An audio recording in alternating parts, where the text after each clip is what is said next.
Good evening, folks. I'm back once again. Getting ready to go down the woods. Got some trimming on some limbs down there today to do. Got some brush that's got to be cut out of the way. Never too early to get ready for deer season. I was down working on the farm yesterday, and I noticed there was some brush, a lot of brush down there that needed to be taken out of the way. So got a little time today. Now I'm going back down. But before I go, I got to thinking about something, and what I got to thinking about was a little story I'm going to tell you right now. It takes back in the late 1970s. Has to do with knives, machetes, axes, whatever. It's kind of like a love-hate relationship with me. I use them all the time, and when you let your guard down, you can get hurt in a hurry, especially me. So this took place back in, like I said, late 1970s. I was hunting a piece of game management land over around southern Anderson County, and I found a real good buck run down through the woods, but there really wasn't any particular tree cleared that I could climb. And I had a lock on stand I could put on the tree, but I had to get up there and cut some limbs out of the way. Well, back in them days, this is before I started making my axes, I was using, for convenience, I was using a meat cleaver, like a butcher would use at a meat butcher shop. About a 7-inch blade, about 4 inches, 5 inches thick, up and down, about 7 inches long, with a handle on it. You could take that thing and put it in a short holster, put it in your backpack, carry it all the time. And if you had to cut limbs, it had enough weight that it wasn't just like a little knife. You could chop right through the limbs and clear out of the spot real fast. Well, I picked out a pine tree that day. Probably wasn't 20 foot tall. This is a secondary growth, but it had the necessary limbs on it that I could climb up in it with. And I figured out where I want to put my stand. And this was a day before I was getting ready to go on a 3-day hunt in the lower part of the state, bow hunting that is, with a good friend of mine. And this friend was named Perry Haynes. Back then, Perry Haynes is probably my age today. He was an much older gentleman than me, but he was a good man, good hunter, and just all around good Christian. Well, I need to clear this stand out, put my stand on the tree, and be ready to hunt next time I come back, because I'm getting ready to leave that afternoon, and I'll be gone for at least 3 days. So I climbed this tree, and I had my little backpack, and I pulled that meat cleaver out.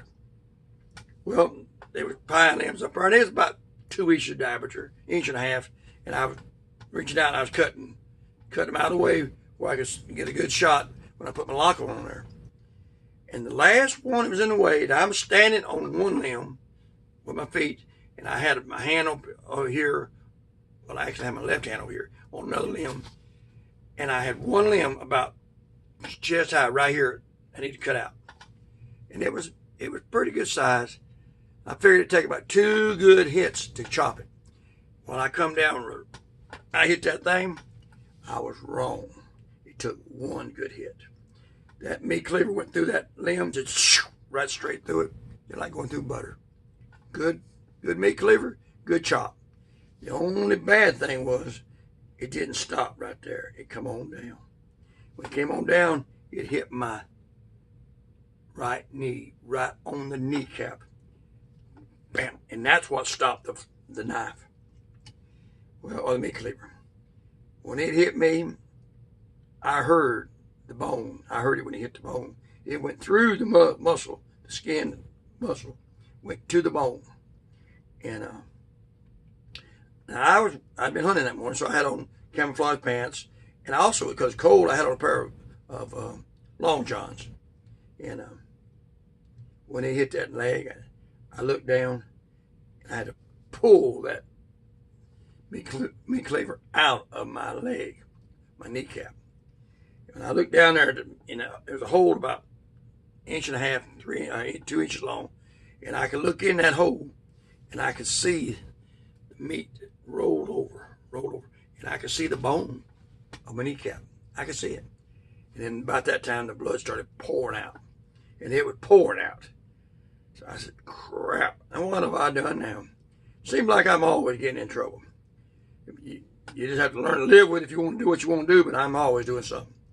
So I climbed down the tree and shucked down to my underwear, long johns, and I looked. Boy, I had a bad cut. It was just a bleeding. So, well, I need to do something to stop the bleeding. So basically what I done, I pulled the long johns off, and they was a stretchable material, and I wrapped them around that kneecap, tightened it down real tight, and it got the blood stopped. I probably had about a half a mile walk back to the car, and I was hunting near a little town called Williamson, South Carolina. And I went up to town there. They had a clinic. And I went in there. And, I did have my pants back on, but I had them long johns wrapped around that knee. And went there and sat down, told them I needed to see a doctor about what, and I'd cut my knee. Well, they come out there and look and said, my God, you cut it all the way to the bone. I said, yeah. I said, and I need to get it fixed. So I'm going hunting the next day. So I think they ended up putting 9 stitches in the muscle next to the bone and 18 stitches on the outside muscle and skin, tied it back together. And it really didn't hurt that bad. And once they got it stitched up, blood stopped flowing and everything. So, it wasn't that bad. I was able, walking with it, no problem. Went home, got all my stuff ready, and the next morning we left out, going to the lower part of the state. There was a plantation down there that Perry Haynes knew about. He got permission for 4 or 5 of us to come down there and deer hunt on, bow hunt him, and both to have some big bucks on it. So we get down there, and the first day we get there, after dinner that first day, we do some scouting and find a couple of good places to set up. Morning hunts, evening hunts. And I'd picked out a tree that was a good crossing there, and I went up in the tree and verified it, had shooting lane and everything. Now, back then, I had a lock-on stand I carried with me, so I climbed up there and put the lock-on stand on the tree, come back down. We ended up going back room that night, had a cabin down there to stay at. Had a good meal, everybody's sitting around talking. Well, there's I think 5 or 6 of us. We had bunk beds to sleep in. One of the fellas in that room, big fella too, he come in a little later than everybody else. And my leg, like I said, I was able to walk around on everything, but it was cut. So I'd taken care of it, not stretching it too bad. And I'd go over, and I was laying on the top bunk bed in one corner. And I went over and laid down for the evening, and they was all walking around talking, joking, and a few of them just, they drank a little beer after the hunts over for the evening. They didn't drink on the hunts. So they sat around talking. And one of them boys walked back over there to me, and I'm laying there stretched out, my hand behind my head, and he reaches across, just bam, just slaps me on the knee, says, Knight, how you doing? You doing any good down here? Well, when he slammed that hand down, he hit right on that kneecap. And he come down hard, like he's trying to get my attention, just joking, but he didn't know my knee was cut. When he hit that kneecap, my left hand come up, and I caught him under the chin. And he might have weighed 250 pounds, but I put him off the ground because I was trying to kill him for a second there, because I saw stars. I saw stars when he hit that knee. And boy, I let him down, and he was, well, what's wrong with you, boy? I said, man, you have messed me up. He said, what you talking about? I said, I have cut that knee. I said, and you have just bashed it. He said, oh man, I didn't know it. I said, I know you didn't know it. But I said, I am in trouble. I said, you have hurt me way back worse than the cut did. So he said, let's look at it. So I pulled down my pants. I still had them hunting pants. And had my long johns under it. And I looked at it, and I said, I ain't taking them off. He said, why? I said, you got to look at it. I said, no. I said, you hurt me. I said, if I ever get them long johns off, I'll never get them back on. I pulled my pants back up, bought them on. I said, I'm going to sleep in this tonight. I said, if I ever get them off, I'll never get them on again. This leg's going to swell up. I said, you have hurt me bad. I said, I'm sorry, but I said, you have hurt me bad. Because it was throbbing. And it hadn't throbbed when I cut it. And I've been walking around all day. It hadn't been throbbing. Now it was throbbing. I said, man, you have hurt me. Well, went on to sleep. And I went to sleep. But I woke up about 4 o'clock that morning. My leg was throbbing. And it felt like it was like somebody blowed a balloon up and about ready to bust. And I looked down there, and from the waist down, I had a leg. That right leg looked like an elephant leg. It was blowed out, just blowed it. It couldn't get any bigger. And when the boys got up, I was on the top button. I had to roll over and land on put my left foot down. I couldn't bend my right leg at all. I mean, it was straight as a board. Blowed up so thick. Couldn't bend it. Couldn't bend it at all. And Perry then woke up and said, good God, Donnie, look at your leg. I said, I know. I said, it's infected, man. I said, it's hurt. So this is 4 o'clock in the morning. So what you going to do? I said, I'm going deer hunting.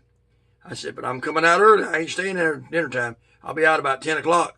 I said, I got to get somebody to take me to the doctor. I said, I'm going to get somebody to look at this. This thing's infected. And I said, you get blood poison and die.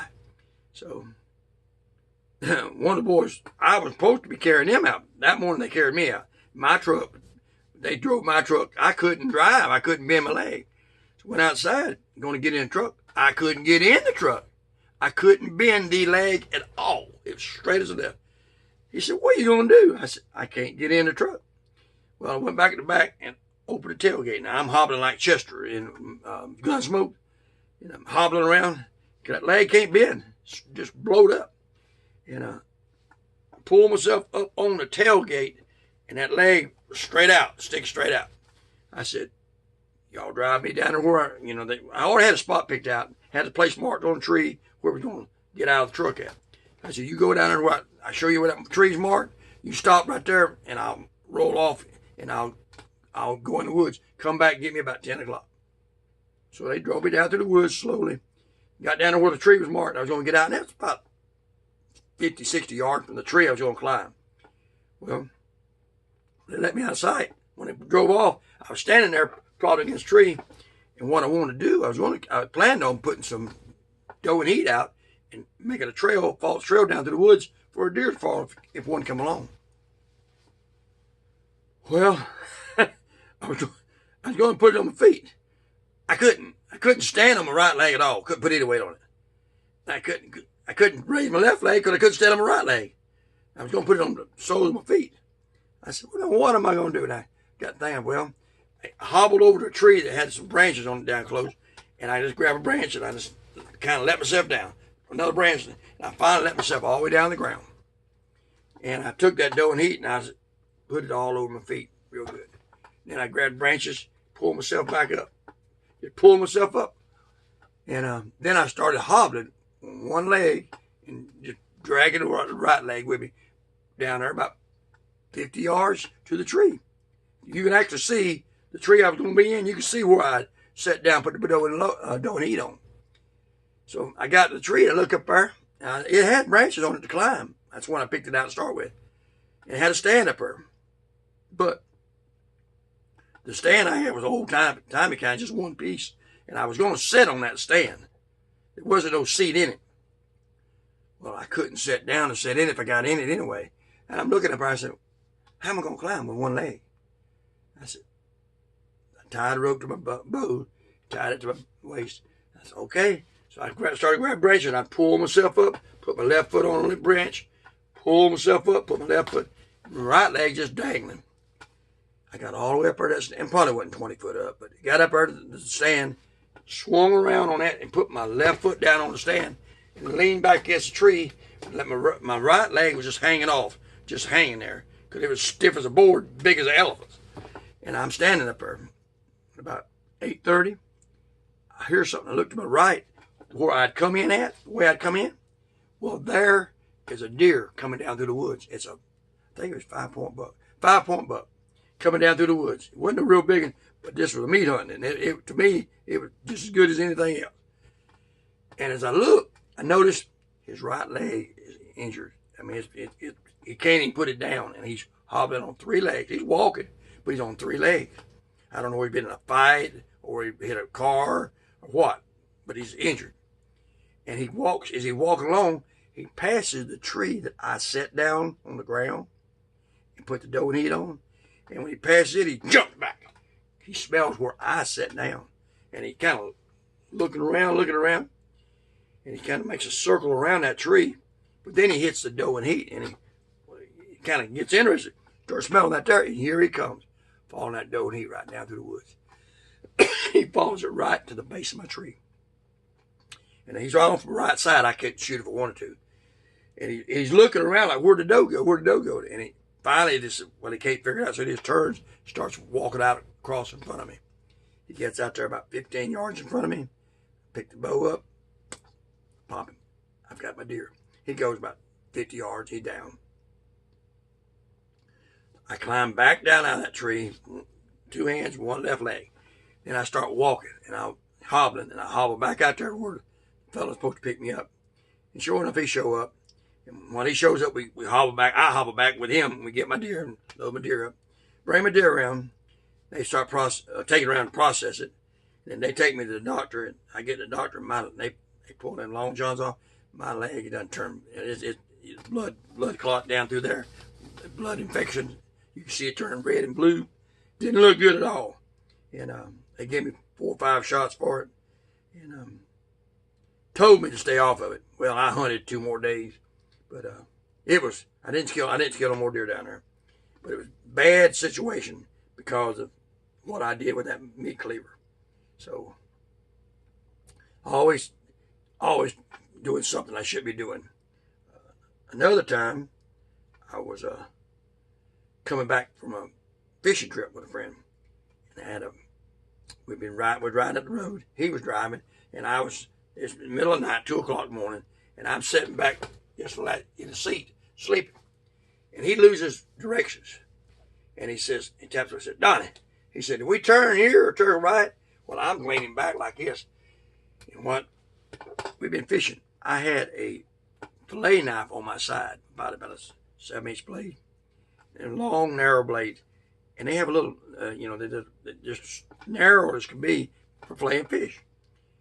One thing they don't have on them, they don't have what, you ever seen a hunting knife? They got a groove at the side. It's called a blood groove. There's a reason for that blood groove. So if you stick something, the knife won't get stuck in there, it'll pull out. That groove allows it to break free, to come free, where you can, if you're in a knife fight or something, you can stick it again. Anyway, fillet knives don't have that. They're not meant to do that. I was leaning back. He says, Donnie, do we turn here? So I just reached forward, grabbed the console, and pulled myself up. When I pulled myself up, I just slid back up against the seat. That fillet knife had come out of the holster, and it slid down in between the seat and was stuck. And when I sat back, I drove it right in my back, about 1/4 inch from the spine, right above the buttocks. Drove it in about 2 inches. And you could hear the cartridge crinkling as it broke through, going in. And I said, oh, like that. And Leo was bored with me. And he said, what's the matter, Donnie? And I just pulled forward. And that knife come with me because it was drove in there. I could reach back and just touch the handle. But I couldn't pull it back because I couldn't reach far enough back to get it. Not easy. I told Leo, I said, Leo, I kind of turned the seat. I said, pull that knife out of my back. And he looked over and he just slammed on brakes, opened the door and stepped out and started puking. He said, I can't touch that. I said, pull that knife out of my back. He said, no. He jumped back in there. We're going to the doctor. I said, oh, no, we ain't either. I said, I ain't paying no doctor to pull that. Get this knife out of my back. Well, he wouldn't do it. So I opened the door up, got out, and I got over there, and I kept working with it. It took about 8 or 9 pulls, because I couldn't get about 1/4 inch of the pull before I could finally pull it all the way out of my back. It didn't bleed that bad, because it is a thin blade, but everything. But I was lucky. 1/4 inch, one more way over, I'd have drove it in my spine. But me and knives have go way back. I'm all the time doing something that I shouldn't be doing, and You know, you never know what you're going to get into. Now, I've got this right here. If I show you what I've got, this is what I was getting ready to do out in the woods. This is what I carry now a lot of times. This is called the Fat Lady.